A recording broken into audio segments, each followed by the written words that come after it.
ಹುಬ್ಬಳ್ಳಿಯ ಅಂಜುಮನ್ ಸಂಸ್ಥೆ, ಈ ಸಂಸ್ಥೆಯಲ್ಲಿ ಚುನಾವಣೆ ನಡೆಯುತ್ತೆ.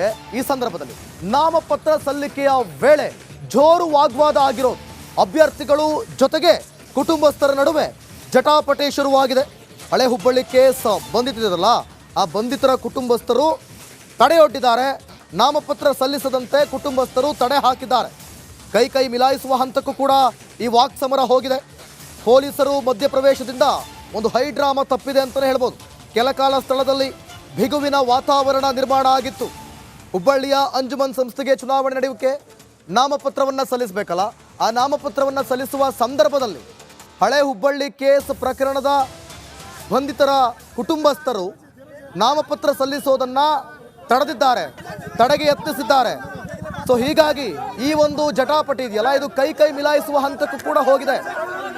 ಅದಾದ ಬಳಿಕ ಮಧ್ಯದಲ್ಲಿ ಪೊಲೀಸ್ನವರು ಬಂದಿದ್ದಾರೆ. ಅವರ ಮಧ್ಯಸ್ಥಿಕೆಯಿಂದ ಒಂದು ದೊಡ್ಡ ಹೈಡ್ರಾಮವೇ ತಪ್ಪಿದಂತಾಗಿದೆ. ಈ ದೃಶ್ಯದಲ್ಲೂ ಕೂಡ ಗಮನಿಸ್ತಿದ್ದೀರಿ.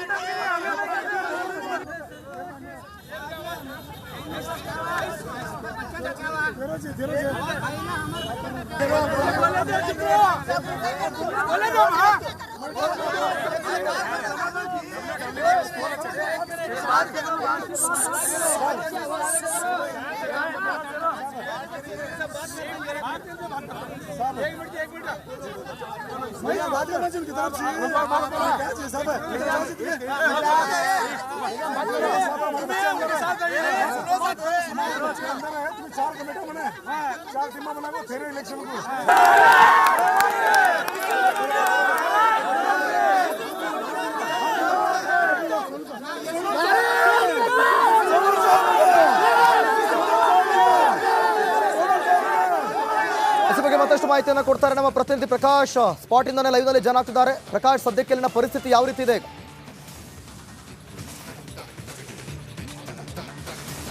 ದಿವಿತ್, ಪ್ರಮುಖವಾಗಿ ಅಂಜುಮನ್ ಇಸ್ಲಾಂ ಸಂಸ್ಥೆಯ ಚುನಾವಣೆ ಇದೆ 18ರಂದು ನಡೀತಾ ಇದೆ.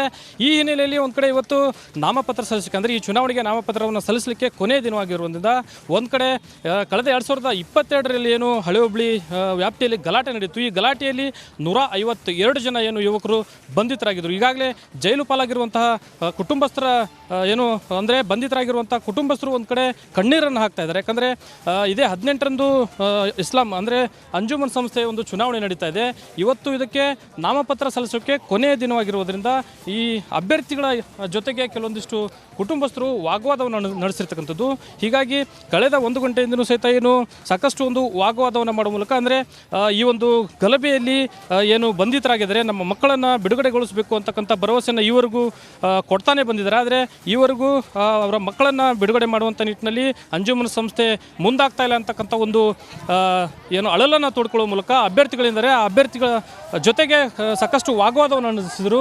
ಸಾಕಷ್ಟು ಮಹಿಳೆಯರು ಕಣ್ಣೀರನ್ನು ಹಾಕುವ ಮೂಲಕ ವಾಗ್ವಾದವನ್ನು ನಡೆಸಿದರು. ಇನ್ನು ಪರಿಸ್ಥಿತಿಯನ್ನು ತಿಳಿಗೊಳಿಸುವಂಥ ನಿಟ್ಟಿನಲ್ಲಿ ಪೊಲೀಸರು ಕೂಡ ಹರಸಾಹಸವನ್ನು ಪಟ್ಟಿದ್ರು ಅಂತಲೇ ಹೇಳ್ಬೋದು. ಯಾಕಂದರೆ ಈಗಾಗಲೇ 152 ಜನ ಏನು ಬಂಧಿತರಾಗಿದ್ದಾರೆ. ಅವರಲ್ಲಿ 44 ಜನರಿಗೆ ಈಗಾಗಲೇ ಜಾಮೀನು ಸಿಕ್ಕಿದೆ. ಇನ್ನು 108 ಜನ ಜೈಲು ಪಾಲಾಗಿದ್ದಾರೆ. ಈ ಜೈಲು ಪಾಲಾಗಿರುವಂತಹ ಯುವಕರನ್ನು ಬಿಡುಗಡೆಗೊಳಿಸಬೇಕು, ತದನಂತರ ನೀವು ಚುನಾವಣೆಯನ್ನು, ಅಂದರೆ ಅಂಜುಮನ್ ಇಸ್ಲಾಂ ಸಂಸ್ಥೆಯ ಚುನಾವಣೆಯನ್ನು ನಡೆಸಬೇಕು ಅಂತಕ್ಕಂಥ ವಾಗ್ವಾದವನ್ನು ಏನು ನಾಮಪತ್ರ ಸಲ್ಲಿಸಕ್ಕೆ ಬಂದಿರತಕ್ಕಂಥ ಅಭ್ಯರ್ಥಿಗಳ ಜೊತೆಗೆ ವಾಗ್ವಾದವನ್ನು ಮಾಡ್ತಾ ಇದ್ದಾರೆ. ಸಾಕಷ್ಟು ಒಂದು ವಾಗ್ವಾದವನ್ನು ಮಾಡ್ತಾ ಇರುವಂಥ ದೃಶ್ಯವನ್ನು ಕೂಡ ತಾವು ಗಮನಿಸ್ತಾ ಇರ್ಬೋದು. ದಿವಿತ್, ಒಂದು ಕಡೆ ಈಗಾಗಲೇ 2 ವರ್ಷ ಕಳೀತಾ ಬಂತು. ಯಾಕಂದರೆ ಕಳೆದ ಏಪ್ರಿಲ್ 16, 2022ರಂದು ಹಳೆ ಹುಬ್ಬಳ್ಳಿ ಪೊಲೀಸ್ ಠಾಣೆ ಎದುರು ಸಾಕಷ್ಟು ಗಲಭೆ ಸೃಷ್ಟಿಯಾಗಿತ್ತು. ಈ ಗಲಭೆಯಲ್ಲಿ 152 ಜನ ಯುವಕರನ್ನು ಬಂಧನ ಮಾಡಲಾಗಿತ್ತು. ಈ ಹಿನ್ನೆಲೆಯಲ್ಲಿ ಅವರ ಕುಟುಂಬಸ್ಥರು ಕಳೆದ 2 ವರ್ಷಗಳಿಂದ ಕಣ್ಣೀರನ್ನು ಹಾಕ್ತಾ ಇದ್ದಾರೆ. ನಮ್ಮ ಮಕ್ಕಳನ್ನು ಬಿಡುಗಡೆ ಮಾಡಬೇಕು ಅಂತಕ್ಕಂಥ ಒಂದು ಕಣ್ಣೀರನ್ನು ಹಾಕ್ತಾ ಇದ್ದಾರೆ. ಆದರೆ ಅಂಜುಮನ್ ಇಸ್ಲಾಂ ಸಂಸ್ಥೆ ಪದಾಧಿಕಾರಿಗಳು ಈವರೆಗೂ ಅವರನ್ನು ಬಿಡುಗಡೆ ಮಾಡುವಂಥ ನಿಟ್ಟಿನಲ್ಲಿ ಯಾವುದೇ ಕೆಲಸವನ್ನು ಮಾಡಿಲ್ಲ. ಹೀಗಾಗಿ ಈಗ ಮತ್ತೆ ಚುನಾವಣೆ ಬಂದಿದೆ. ಚುನಾವಣೆ ಬಂದಂಥ ಹಿನ್ನೆಲೆಯಲ್ಲಿ ಮೊದಲು ನಮ್ಮ ಮಕ್ಕಳನ್ನು ಬಿಡುಗಡೆ ಮಾಡಬೇಕು, ಅವರಿಗೆ ಜಾಮೀನನ್ನು ಕೊಡಿಸಬೇಕು, ನಂತರ ನೀವು ಚುನಾವಣೆಯನ್ನು ಮಾಡಿ ಅಂತಕ್ಕಂಥ ಒಂದು ಏನೋ ಆಗ್ರಹವನ್ನು ಮಾಡೋ ಮೂಲಕ ನಾಮಪತ್ರವನ್ನು ಸಲ್ಲಿಸಲಿಕ್ಕೆ ಬಂದಂಥ ಅಭ್ಯರ್ಥಿಗಳ ಜೊತೆಗೆ ಅವರ ಕುಟುಂಬಸ್ಥರು ವಾಗ್ವಾದವನ್ನು ಮಾಡ್ತಾ ಇರುವಂಥದ್ದು. ದಿವಿತ್, ಪ್ರಕಾಶ್, ಹಾಗಾದ್ರೆ ಈಗ ಸದ್ಯಕ್ಕಲ್ಲಿನ ಪರಿಸ್ಥಿತಿಯನ್ನು ನೋಡ್ತಾ ಇದ್ರೆ ಸದ್ಯಕ್ಕೆ ಚುನಾವಣೆ ನಡೆಯುತ್ತಾ ಇಲ್ವಾ, ಅಥವಾ ಕಾನೂನಿನ ಪ್ರಕಾರ ಹೋದ್ರೆ ಅವರಿಗೆ ಚುನಾವಣೆ ನಡೆಸೋದಕ್ಕೆ ಅನುಮತಿ ಸಿಗಬಹುದಾ, ಹೇಗೆ? ಖಂಡಿತ ದಿವಿತ್, ಏನಂದರೆ ಈ ಗಲಾಟೆಗೆ ಸಂಬಂಧಪಟ್ಟಂತೆ ಈಗಾಗಲೇ 44 ಜನರಿಗೆ ಏನು ಜಾಮೀನನ್ನು ಕೊಡಿಸಲಾಗಿದೆ. ಇನ್ನು 108 ಜನ ಏನು ಜೈಲಲ್ಲಿ ಇದ್ದಾರೆ. ಅವರ ಬಿಡುಗಡೆಯ ಹಿನ್ನೆಲೆಯಲ್ಲಿ ಅವ್ರನ್ನ ಬಿಡುಗಡೆ ಮಾಡಬೇಕು ಅಂತಕ್ಕಂಥ ನಿಟ್ಟಿನಲ್ಲಿ ಕಾನೂನು ಹೋರಾಟವನ್ನು ಮಾಡಬೇಕು ಅಂತಕ್ಕಂಥ ಒಂದು ಆಗ್ರಹವನ್ನು ಕುಟುಂಬಸ್ಥರು ಮಾಡ್ತಾ ಇದ್ದಾರೆ.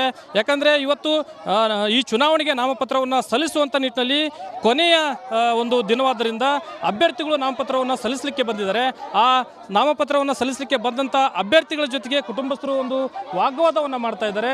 108 ಜನ ಏನು ಜೈಲಿನಲ್ಲಿದ್ದಾರೆ, ಅವರನ್ನು ಕೂಡಲೇ ಬಿಡುಗಡೆ ಮಾಡಬೇಕು. 2 ವರ್ಷ ಆದರೂ ಸಹಿತ ಅವರನ್ನು ಬಿಡುಗಡೆ ಮಾಡುವಂಥ ನಿಟ್ಟಿನಲ್ಲಿ ಇವರು ಏನು ಕೆಲಸವನ್ನು ಮಾಡಿಲ್ಲ ಅಂತಕ್ಕಂಥ ಒಂದು ಆಕ್ರೋಶ, ಕಣ್ಣೀರು, ಅಸಮಾಧಾನವನ್ನು ಕೂಡ ಅವರ ಕುಟುಂಬಸ್ಥರು, ತಾಯಂದಿರು, ತಂದಿರು, ಅದೇ ರೀತಿ ಅವರ ಅಕ್ಕ ತಂಗಿರು ಒಂದು ಅಳಲನ್ನು ಇಲ್ಲಿ ತೋಡ್ಕೊಳ್ತಾ ಇದ್ದಾರೆ. ಅಭ್ಯರ್ಥಿಗಳ ಎದುರಿಗೆ ಒಂದು ಅಳಲನ್ನು ತೋಡ್ಕೊಳ್ತಾ ಇದ್ದಾರೆ. ಒಂದು ಕಡೆ ಕಾನೂನು ಹೋರಾಟವನ್ನು ಮಾಡುವ ಮೂಲಕ ನಮ್ಮ ಮಕ್ಕಳನ್ನು ಬಿಡುಗಡೆ ಮಾಡಿಸ್ಬೇಕು ಅಂತಕ್ಕಂಥ ಒಂದು ಅಳಲನ್ನು ತೋಡ್ಕೊಳ್ತಾ ಇದ್ದಾರೆ. ಒಂದು ಕಡೆ ನಾಮಪತ್ರವನ್ನು ಸಲ್ಲಿಸಲಿಕ್ಕೆ ಬಂದಂಥ ಅಭ್ಯರ್ಥಿಗಳು ಸಹಿತ ಅವರಿಗೆ ಒಂದು ಸಾಂತ್ವನವನ್ನು ಹೇಳುವಂಥ ಕಾರ್ಯಕ್ಕೂ ಮುಂದಾಗಿದ್ದಾರೆ. ಒಂದು ಕಡೆ ಪೊಲೀಸರು ಸಹಿತ ಈ ಒಂದು ವಾಗ್ವಾದವನ್ನು ತಡಲಿಕ್ಕೆ, ಇಲ್ಲಿನ ಪರಿಸ್ಥಿತಿಯನ್ನು ತಿಳಿಗೊಳಿಸಲಿಕ್ಕೆ ಮುಂದಾಗ್ತಿರುವಂಥದ್ದು. ದಿವಿತ್, ಒಟ್ಟಾರೆ ಅಂದರೆ ಬಂಧಿತರಾಗಿರುವಂತಹ, ಜೈಲು ಪಾಲಾಗಿರುವಂತಹ ಯುವಕರ ಕುಟುಂಬಸ್ಥರು ಹೇಳೋದೇನೆಂದರೆ ಕಾನೂನು ಹೋರಾಟದ ಮೂಲಕ ನಮ್ಮ ಮಕ್ಕಳನ್ನು ಬಿಡುಗಡೆ ಮಾಡಬೇಕು ಅಂತಕ್ಕಂಥ ಒಂದು ಆಗ್ರಹ ಕೂಡ ಇಲ್ಲಿ ಕೇಳ್ಬರ್ತಾ ಇರುವಂಥದ್ದು. ದಿವಿತ್, ಒಟ್ಟಾರೆ ಈ ಒಂದು ಪ್ರಕರಣಕ್ಕೆ ಸಂಬಂಧಪಟ್ಟಂತೆ ಯಾವೆಲ್ಲ ತಿರುವನ್ನ ಪಡೆದುಕೊಳ್ಳುತ್ತೆ ಅನ್ನೋದು ಕಾದು ನೋಡಬೇಕಾಗಿದೆ. ದಿವಿತ್, ಥ್ಯಾಂಕ್ ಯು ಪ್ರಕಾಶ್, ನಿಮ್ಮೆಲ್ಲ ಮಾಹಿತಿಗಾಗಿ. ತೆರಿಗೆ ಪಾಲಿನ ಅನ್ಯಾಯದ ಆರೋಪ ಸಂಸತ್ನಲ್ಲೂ ಕೂಡ ಪ್ರತಿಧ್ವನಿಸಿದೆ. ಕಾಂಗ್ರೆಸ್ನ ಮುಖಂಡ ಅಧೀರ್ ರಂಜನ್ ಕಿಡಿಕಾರಿದ್ದಾರೆ. ಯಾವ ರಾಜ್ಯದಲ್ಲಿ ಬಿಜೆಪಿ ಅಧಿಕಾರದಲ್ಲಿಲ್ವೋ ಅಂಥ ರಾಜ್ಯದಲ್ಲಿ ತೆರಿಗೆ ಹಣದಲ್ಲಿ ಅನ್ಯಾಯ ಮಾಡ್ತಾ ಇದ್ದಾರೆ ಅನ್ನೋದನ್ನು ಹೇಳಿದ್ದಾರೆ. ಆ ಮೂಲಕ ಕಾಂಗ್ರೆಸ್ ನಾಯಕ ಅಧೀರ್ ರಂಜನ್ ಆರೋಪವನ್ನು ಮಾಡಿದ್ದಾರೆ. ಸಂಸತ್ನಲ್ಲಿ ಬಿಜೆಪಿ ಅಧಿಕಾರದಲ್ಲಿ ಇರದ ರಾಜ್ಯಗಳಿಗೆ ಅನ್ಯಾಯವನ್ನು ಮಾಡ್ತಾ ಇದೆ ಕೇಂದ್ರ, ತೆರಿಗೆ ಪಾಲಿನಲ್ಲಿ ತಾರತಮ್ಯವನ್ನು ಮಾಡಲಾಗ್ತಿದೆ ಅನ್ನೋದನ್ನು ಹೇಳಿದ್ದಾರೆ. ಲೋಕಸಭೆಯಲ್ಲಿ ಅಧೀರ್ ರಂಜನ್ ಚೌಧರಿ ಪ್ರಸ್ತಾಪವನ್ನು ಮಾಡಿದ್ದಾರೆ. ಕರ್ನಾಟಕಕ್ಕೆ ತೆರಿಗೆಯ ಪಾಲಿನಲ್ಲಿ ಅನ್ಯಾಯ ಮಾಡಲಾಗಿದೆ ಅಂತೇಳಿ ರಾಜ್ಯಾದ್ಯಂತ ಈಗ ಆಕ್ರೋಶ ಇದೆ ಕಾಂಗ್ರೆಸ್ ನಾಯಕರಿಂದ. ಕೆಲವು ತಿಂಗಳ ಮೊದಲು ಇಂಥ ಸನ್ನಿವೇಶ ಇರಲಿಲ್ಲ. ಬಿಜೆಪಿ ಹೊರತಾದ ಸರ್ಕಾರ ಅಧಿಕಾರಕ್ಕೆ ಕಾಂಗ್ರೆಸ್ನಲ್ಲಿ ಅಂದರೆ ರಾಜ್ಯದಲ್ಲಿ ಕಾಂಗ್ರೆಸ್ ಬಂದಾದ ನಂತರ ಈ ರೀತಿ ಅನ್ಯಾಯ ಮಾಡ್ತಾ ಇದ್ದಾರೆ ಅಂತೇಳಿ ಸಂಸತ್ನಲ್ಲಿ ಆರೋಪ ಮಾಡಿದ್ದಾರೆ ಕೇಂದ್ರದ ವಿರುದ್ಧ.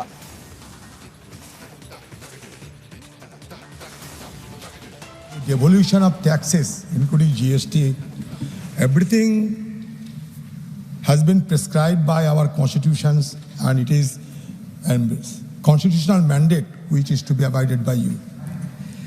But madam, don't take it otherwise. There is a general perception being grown across the nation that non-BJP ruled states are being deprived from having their legitimate due. The latest example is Karnataka, where the entire ministry has been agitating against the indiscriminate and arbitrary attitude of your administrations.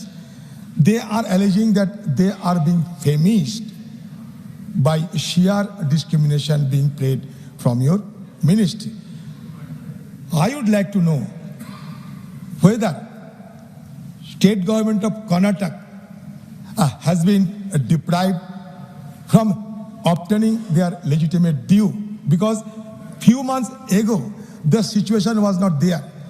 That time everything was going hunky-dory.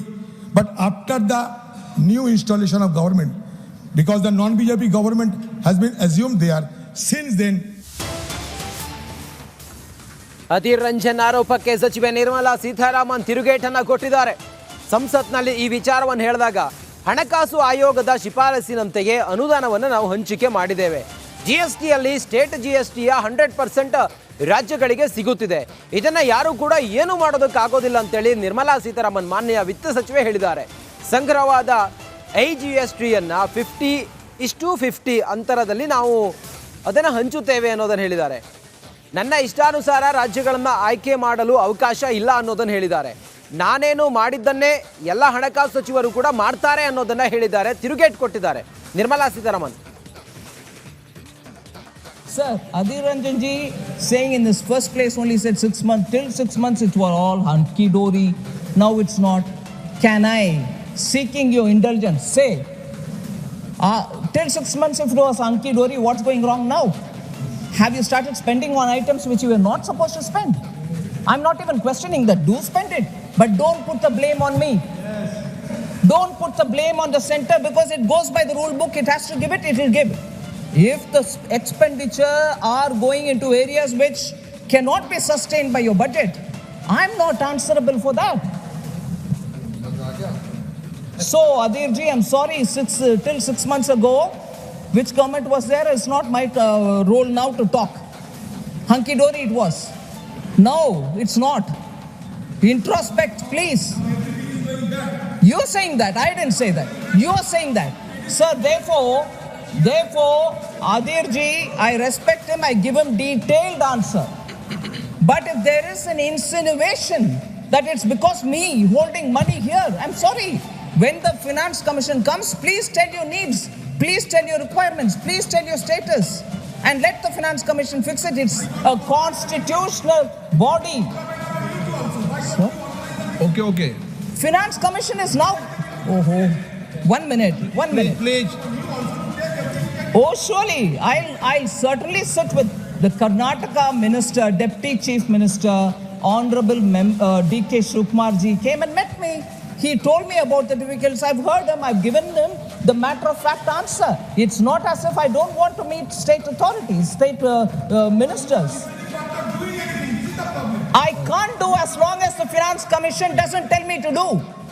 Constitutionally, unless the Finance Commission tells me to do something, I cannot. I don't have the discretion. Adhirji, please don't imagine that I have a discretion to play around with Finance Commission's recommendations. Please talk to the Finance Commission. I'm not talking about generosity. Sir, I'm talking about Finance Commission's recommendation, which I follow to the last word. I'm not talking about anybody's generosity. So, let us please talk on the terms. Finance Commission gives me a recommendation, I follow it. Now suddenly Adhirji says, meet up the state. I've met up the state. I'm not doing anything is the next allegation. I can't do anything is my answer. No, why don't you meet them? I've met them. But you're not doing anything. I can't.